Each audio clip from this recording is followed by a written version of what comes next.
యెషయా గ్రంథము 38వ అధ్యాయం.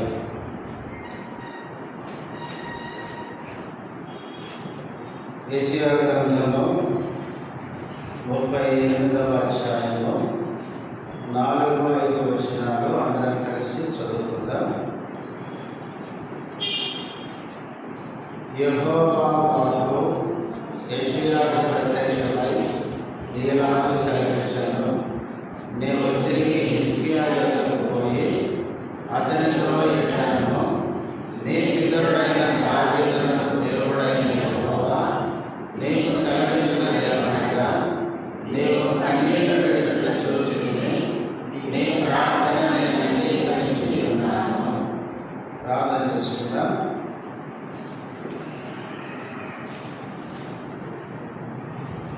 ప్రేమ కలిగిన తండ్రి, పరిశుద్ధుడమైన దేవ, యేసుక్రీస్తు నామములో వందనములు, స్తోత్రాలు. ఇంతవరకు పాటల్లో మేము చేసిన సహాయముకై స్తోత్రాలు. మేము ప్రార్థనలో ప్రవేశించక మునుపు ప్రార్థన కొరకై చదవబడిన వాక్య భాగంలో నుంచి మాతో మాట్లాడుతూ ప్రార్థన కొరకై మమ్మల్ని పురుకొల్పండి. మీ దాసుడు బలహీనుడు సిలువ చాటున మరుగుపరచండి. మీ నామ మహిమార్థమై మీ దాసును వాడుకొనమని చేరువచ్చిన బిడ్డలకి స్తోత్రాలు. ఇంకా ఎవరైనా వస్తుంటే నడిపించమని యేసుక్రీస్తు నామములో స్తుతించి ప్రార్థిస్తున్నాము తండ్రి, ఆమేన్.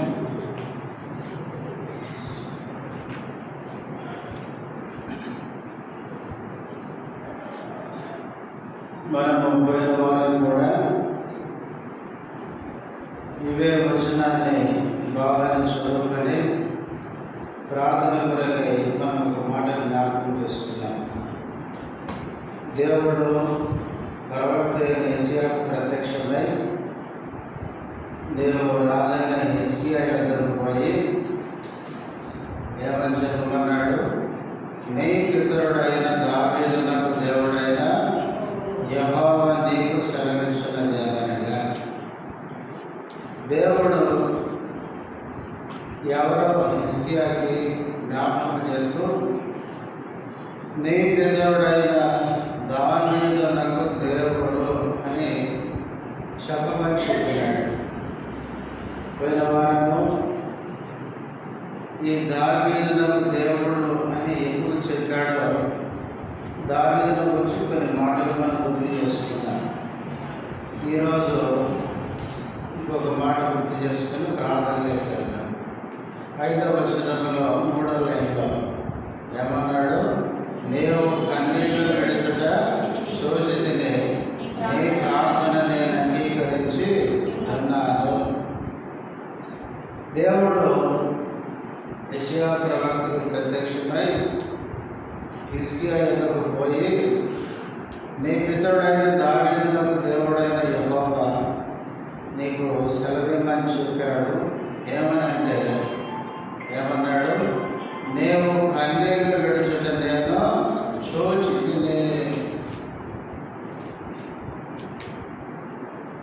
దేవుడు హిజ్కియా యొక్క కన్నీళ్ళు ఏం చేశాడంట, చూచాడు. చూడండి, మొదటి నుంచి చూడండి, మొదటి నుంచి.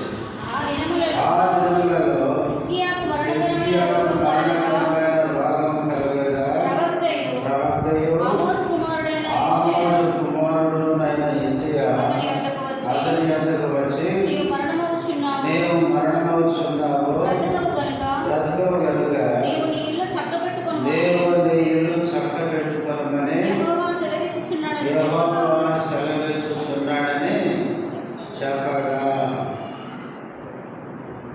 మొదటి వచనంలో హిజ్కియాకి ఏమొచ్చింది, మరణకరమైన రోగం వచ్చింది. ఆ రోగం వచ్చినప్పుడు దేవుడు ప్రవక్తను పంపించినాడు, యెషయా ప్రవక్తను పంపించినాడు. ఏ వర్తమానం నుంచి పంపించినాడు, నీవు స్వస్థపడబోతున్నావు, నువ్వు త్వరగా కోలుకుంటావు అనే వర్తమానం కాదు. ఏమని చెప్పమన్నాడు, నీవు మరణమవుతున్నావు, ఇక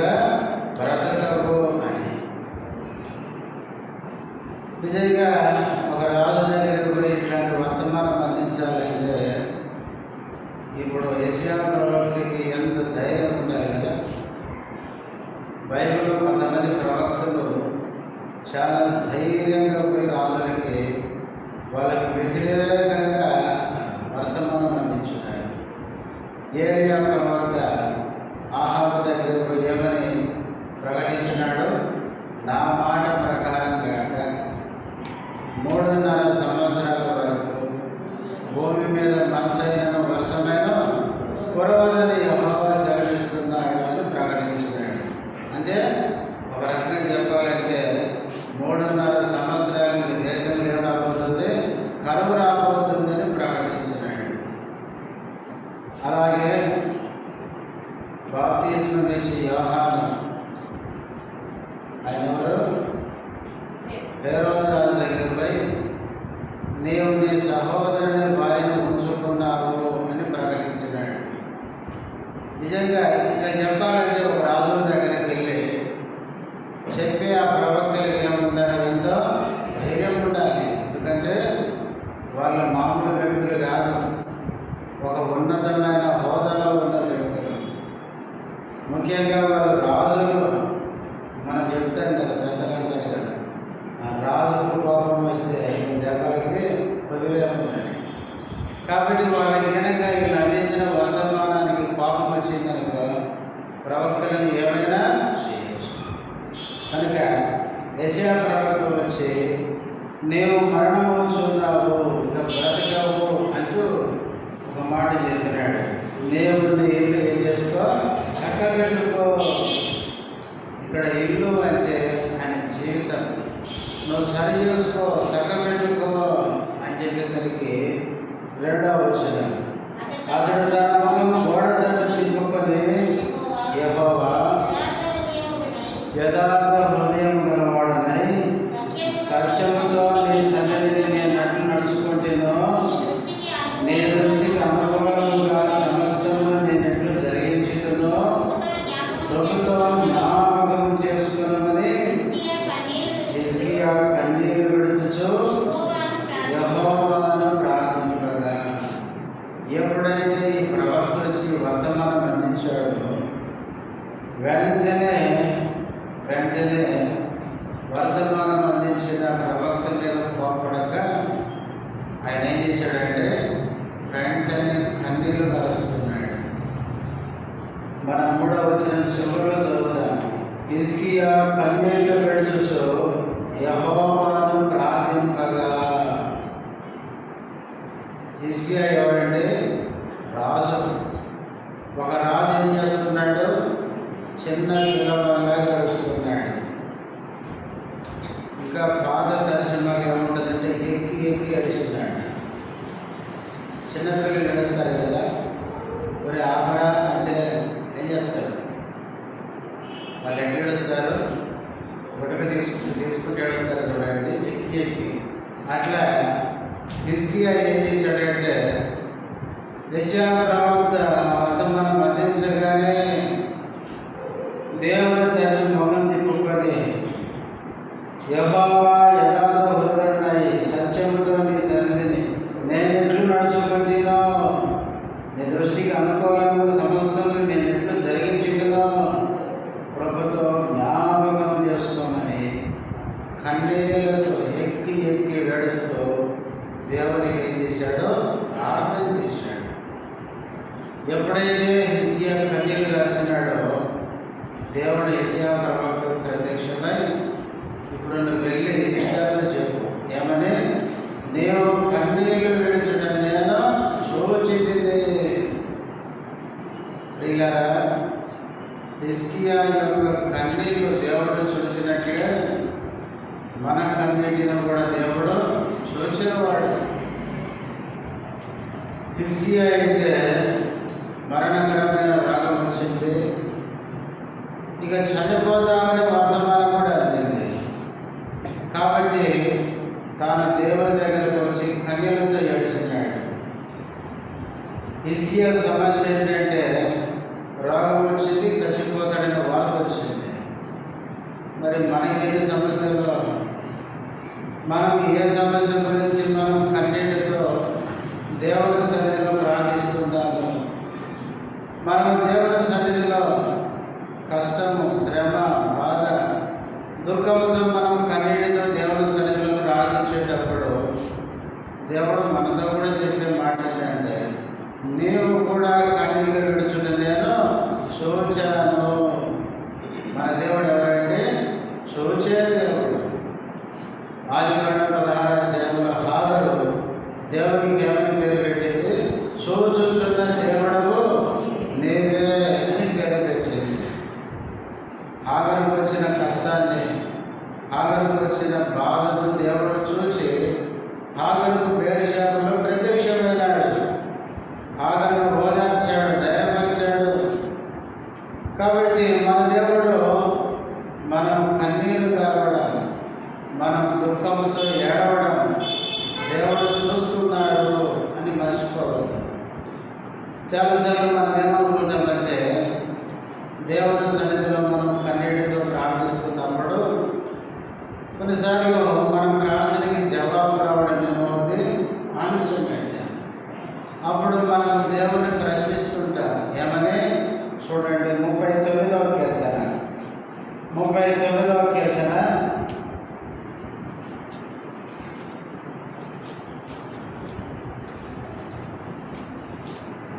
12వ వచనం. యెహోవా నా ప్రార్థన ఆలకించుము, నా మొరకు చెవియొగ్గుము, నా కన్నీళ్లు చూచి మౌనముగా ఉండకుము. నీ దృష్టికి నేను అతిథి వంటి వాడను, నా పితరులందరి వలె నేను పరవాసినై ఉన్నాను. దావీదు అనేక శ్రమలు కూడా వెళ్తున్నాడు. ఆయనకు వచ్చిన శ్రమల్లో, కష్టాల్లో ఏం చేస్తున్నాడంటే కన్నీరు గారుస్తున్నాడు. ఆయన కన్నీళ్లతో దేవునికి ప్రార్థన చేస్తుంటే సమాధానం వెంటనే రాలేదు. అందుకనే దావీదు ఇక్కడ దేవునికి ప్రార్థిస్తే ఏమన్నాడు? యెహోవా నా ప్రార్థన ఆలకించుము, నా మొరకు చెవియొగ్గుము, నా కన్నీళ్లు చూసి నువ్వు ఎట్లుండదు? మౌనముగా ఉండకుము. దావీదు ఏమనుకుంటున్నాడు అంటే, అయ్యా నా కన్నీళ్లు చూసి, కన్నీటితో నేను మొరపెట్టే ప్రార్థన చూసి నువ్వు మౌనంగా ఉండద్దు. దేవుని పిల్లలు కన్నీరు కలుస్తుంటే దేవుడు మౌనంగా ఉంటాడా? మనం ఏడుస్తుంటే దేవుడు సంతోషంగా వింటుంటాడా అండి? దేవుడు మన ప్రార్థన ఆయన వింటూ ఉంటాడు. మన కన్నీళ్లతో చేసే మన ప్రార్థన ఆయన ఆలకించి ఆయన తప్పకుండా మన కన్నీళ్ళని ఏం చేస్తాడంటే నాట్యముగా మారుస్తాడు. చూడండి 30వ కీర్తనలో దావీదే చెప్పినాడు అన్నమాట. 30వ కీర్తన 11వ వచనం. నా ప్రాణము మౌనముగా ఉండగా నిన్ను కీర్తించున్నట్లు నా అంగలార్పులు నీవు నాట్యముగా మార్చి ఉన్నావు. దావీదు సాక్ష్యం ఇస్తున్నాడు. దావీదు అంగలార్చాడు, ఏడ్చాడు, దుఃఖపడ్డాడు. తన జీవితంలో వచ్చిన కష్టంలో కన్నీళ్లు దాచినాడు. అయితే దేవుడు మౌనంగా లేడు. ఆయన అనుకున్నాడు కొంత ఆలస్యమయ్యేసరికి ఆయన దేవుడిని ఏమన్నాడంటే, అయ్యా నా కన్నీళ్లను చూసి నువ్వు మౌనంగా ఉండకు అన్నాడు. కానీ దేవుడు సమయం వచ్చినప్పుడు దేవుడు దావీదు ప్రార్థన విన్నాడు. విని ఏం చేశాడు? ఆయన కన్నీటిని నాట్యముగా మార్చున్నాడండి. మన జీవితంలో మన కన్నీటిని ఆయన నాట్యముగా మార్చేవాడు. అంతేకాదు మనం చూస్తాం నిర్గమకాండము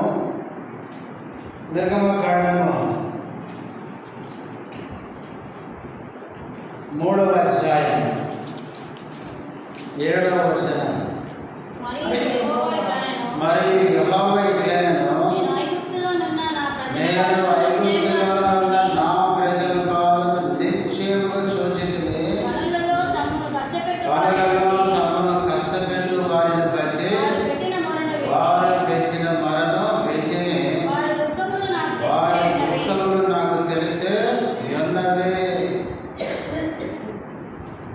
హోరేబు పర్వతం దగ్గర గొర్రెలను కాస్తున్న మోసేకు దేవుడు ప్రత్యక్షమై మోషేతో దేవుడు మాట్లాడుతూ చెప్తున్నాడు, నేను ఐగుప్తులో ఉన్న నా ప్రజల బాధను నిశ్చయముగా చూచితిని. ఐగుప్తులో ఇశ్రాయేలు ప్రజలు ఏమవుతున్నారండి? బాధపడుతున్నారు, నలిగిపోతున్నారు. ఐగుప్తు రాజు ఫరో, ఐగుప్తీయులు ఇశ్రాయేలు ప్రజల్ని భయంకరంగా శ్రమ పెడుతున్నారు. 1-2 అధ్యాయాలు మనం చదివితే ఇశ్రాయేలు ప్రజలు ఐగుప్తీయులు పెట్టే ఆ బాధను తట్టుకోలేక వాళ్ళ ప్రాణాలు ఏమైపోయినాయి? విసిగిపోయినాయంట. అదే కాదు, వాళ్ళు పెట్టిన బాధ తట్టుకోలేక నిట్టూర్పులు విడిచారంట. వాళ్ళు మూలిగినారంట. ఎంత బాధ! అలాంటి కష్టంలో, బాధలో దేవునికి వాళ్ళు ఏం చేశారు? మొరపెట్టారు. దేవా, మా పితరుడైన అబ్రహాముతో వాగ్దానం చేశారు. ఏమని?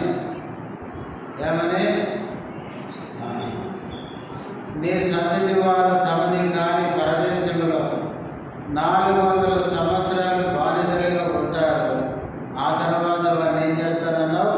విడిపిస్తానన్నావు అని వాళ్ళు అబ్రహాముతో చేసిన వాగ్దానాన్ని గుర్తు చేసుకుంటూ, దేవా, ఈ బాధల నుంచి మమ్మల్ని విడిపించు అని వారు మెరపెడుతుంటే, ఇప్పుడు వాళ్ళని విడిపించడానికి దేవుడు ఎవరి దగ్గరికి పోయినాడు? మోషే దగ్గరికి పోయినాడు. మోషే దగ్గరికి మిద్యానులో ఉన్నాడు. ఈయన ఐగుప్తులో కాదు. పారిపోయి మిద్యానులో మామ మంద నేర్పుకుంటూ హోరేబు పర్వతం దగ్గర ఉంటే పదలో దేవుడు ప్రత్యక్షమై దేవుడు అంటున్నాడు, నేను ఐగుప్తులో నా ప్రజల యొక్క బాధ నిశ్చయంగా చూచాను. వారి దుఃఖంలో నాకు తెలిసే ఉంది. చాలాసార్లు మనం ఏమనుకుంటామంటే, నా దుఃఖం ఎవరికి తెలుసు, నా కష్టం ఎవరికి తెలుసు, నా బాధలు ఎవరికి తెలుసు అనుకుంటుంటాను. ఈ లోకంలో కొన్నిసార్లు మనుషులకు మన బాధలు చెప్పుకుంటే వాళ్ళకి అర్థం కాదు. వాళ్ళు ఏమనుకుంటున్నారు? ఈయనకే వాళ్ళు ఎంత బాగుంది అనుకుంటారు. కానీ మన బాధ ఎవరు అర్థం చేసుకున్నా చేసుకోకపోయినా మన బాధలన్నీ అర్థం చేసుకునేవాడు ఎవరండి? మన ప్రభు, మన దేవుడు. మన దేవునికి మన స్థితిగతులు, మన కష్ట సుఖాలు, మన బాధలు అన్నీ మన దేవునికి అర్థమవుతాయి. అందుకనే కష్టంలో మనం పెట్టే ప్రార్థన, మొర, మన కన్నీళ్ళు ఆయన చూసే దేవుడు. చూడండి, సమూయేలు మొదటి గ్రంథం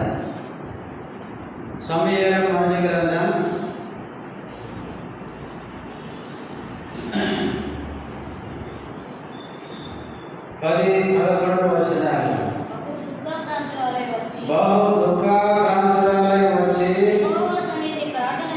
యెహోవా సన్నిధిని ప్రార్థన చేయుచు బహుగా ఏడ్చుచు, సైన్యములకు అధిపతియగు యెహోవా, నీ సేవకురాలైన నాకు కలిగి ఉన్న శ్రమను చూచి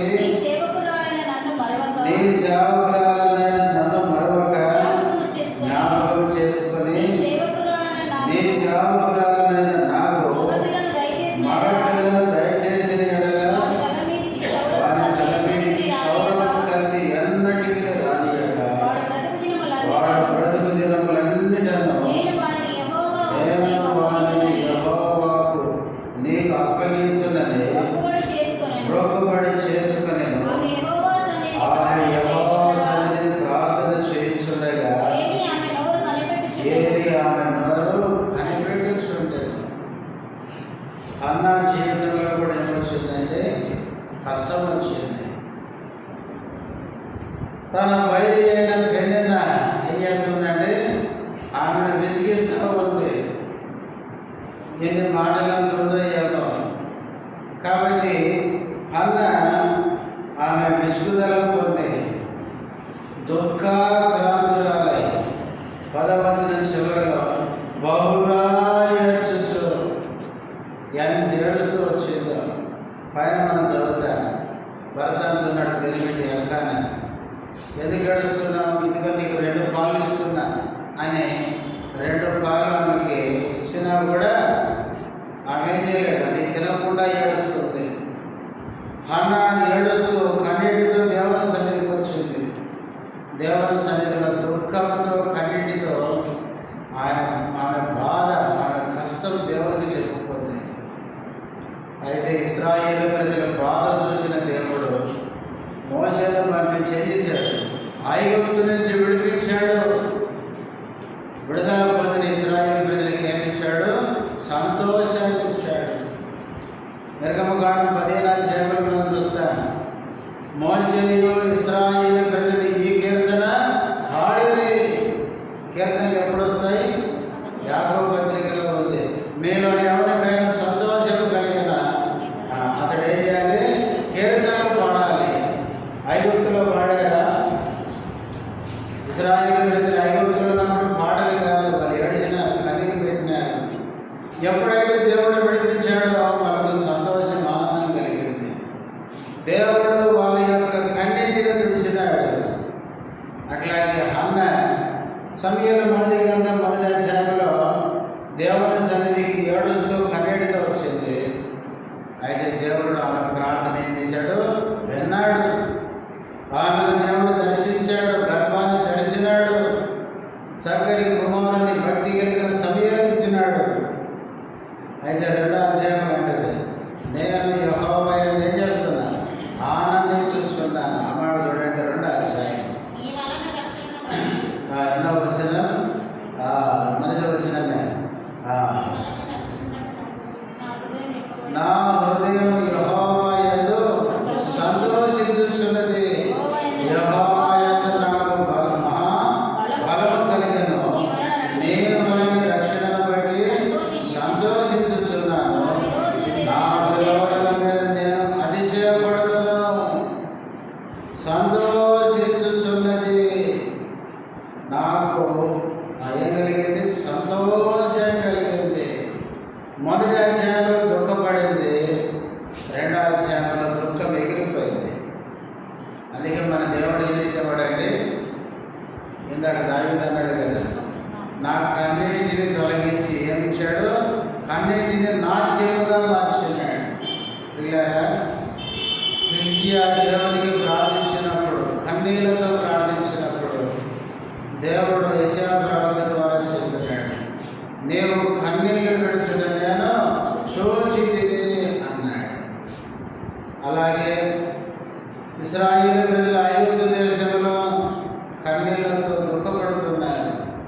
మోషేతో దేవుడు అన్నాడు, నా ప్రజలు దుఃఖం, కష్టం నేను ఎరిగాను, చూశాను అన్నాడు. హన్నా కూడా పెనిన్నాతో విసిగిపోయింది. ఎంతో దుఃఖంతో, వేదనతో దేవుని సన్నిధికి వచ్చింది. కాబట్టి హిజ్కియా కన్నీళ్లు చూశాడు.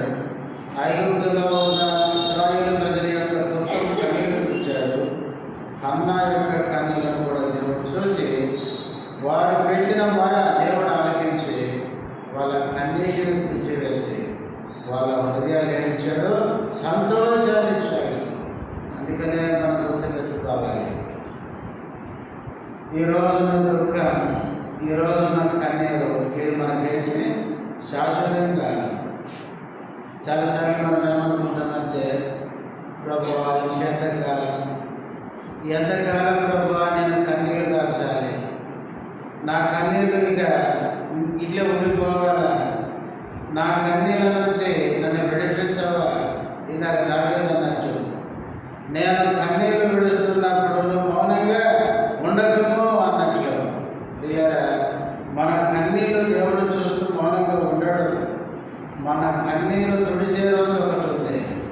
చూడండి, 2 మాటలు చదువుకొని ప్రార్థన చేద్దాం. యెషయా గ్రంథం 30వ అధ్యాయం. యెషయా గ్రంథం 30వ అధ్యాయం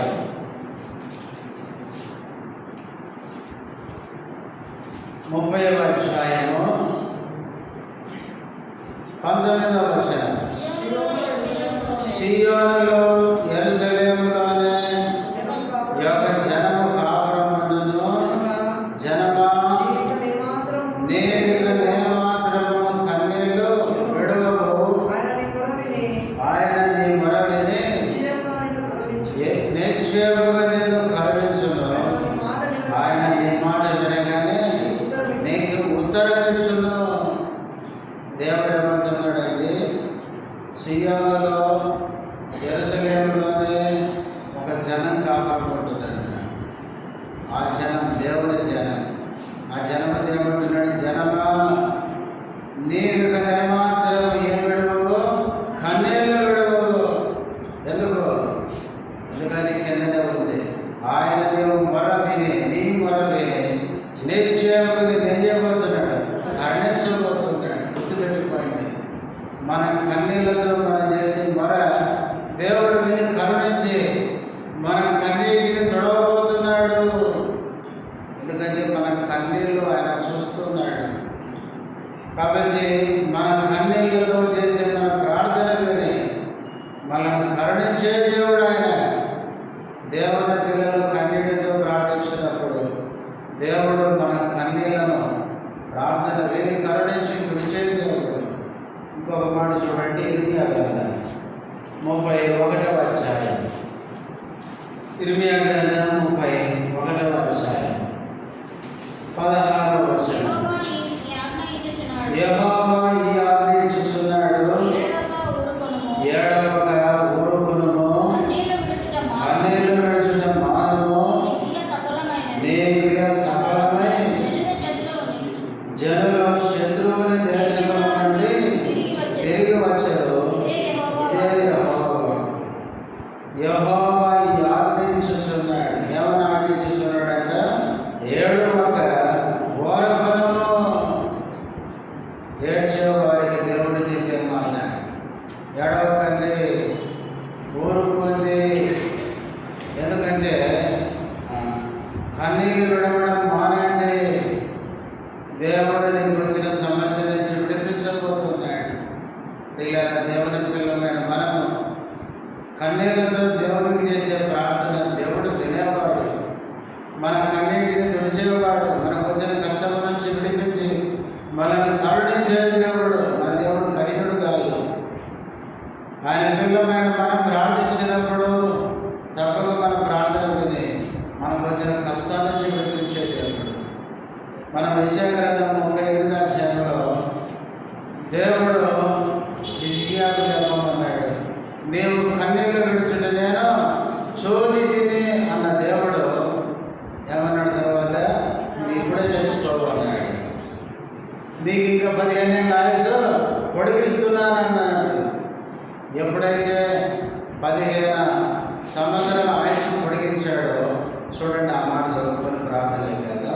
యెషయా గ్రంథం 38వ అధ్యాయం అక్కడ ఒక మాట అంటాడు. ఏమంటాడు? ఎప్పుడైతే ఆ మాట చెప్పినాడో చూడండి, కింద ఎన్నో వచనం అంటే 17వ వచనం, 38:17.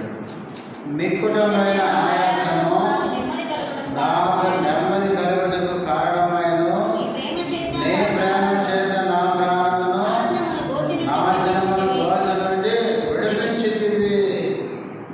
మిక్కుటమైన ఆయాసం, దుఃఖం అది ఎగిరిపోయింది. ఇప్పుడు ఆయనకి ఏం కలిగింది?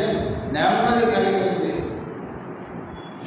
దేవుడు ఎప్పుడైతే నీ కన్నీళ్ళు నేను చూచాను, నీ ప్రార్థన విన్నాను, నీ ఆయుషను పొడిగిస్తున్నానని ఎప్పుడైతే జవాబిచ్చాడో ఆయాసం అంతా పోయింది, దుఃఖం అంతా పోయింది, ఆయనకు నెమ్మది కలిగింది. అందుకే ఇప్పుడు అంటాడు కింద 20వ వచనం చదవండి, మన జీవిత దినములన్నీ యెహోవా మందిరములో తంతి వాయిద్యములు. వాయిద్యాలు ఎప్పుడు వాయిస్తారండి? పాటలు పాడినప్పుడే కదా. పాటలు ఎప్పుడు వస్తే సంతోషం కలిగినప్పుడు. మన జీవిత దినములన్నీ హిజ్కియా అంటున్నాడు, 15 ఏళ్ళ ఆయుష్ పొడిగించిన దేవునికి యెహోవా మందిరంలో ఏం పడదాం? తంతి వాయిద్యాలు వాయిస్తూ దేవుణ్ణి ఆరాధిద్దాం, కనపడతాం, సంతోషంగా దేవుణ్ణి మహిమపడతాం.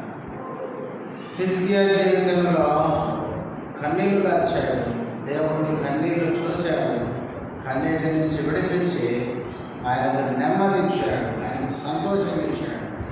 ఇలా మన జీవితంలో కూడా మనకు వచ్చిన కష్టాలు, శ్రమలు మనకు పొంగిపోకూడదు. సామెతలు 24:10 మనకు తెలుసు. శ్రమ దినమున నీవు పొంగిని ఎడల నీవు శాతగాని వాడవు అవుతావు. సైతాను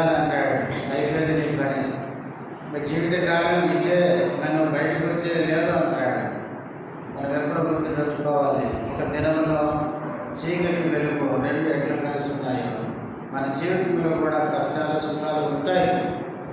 కానీ కష్టపడినప్పుడు మనం కన్నీళ్లతో దేవుడిని ప్రార్థిస్తే దేవుడే మన ప్రార్థన విని మన కన్నీళ్లను తుడిచి మనకు సంతోషాన్ని ఆనందాన్ని ఇచ్చేది. కనుక అంత మంచి దేవుడు మనకు ఉన్నాడు కాబట్టి మనకు వచ్చే ఏ పరిస్థితులైనా మనం మురిగిపోగా మన ప్రార్థనలకు ఇచ్చే దేవుడికి కన్నీటితో మనం ప్రార్థన చేయాలి. మోకరించండి, ప్రార్థన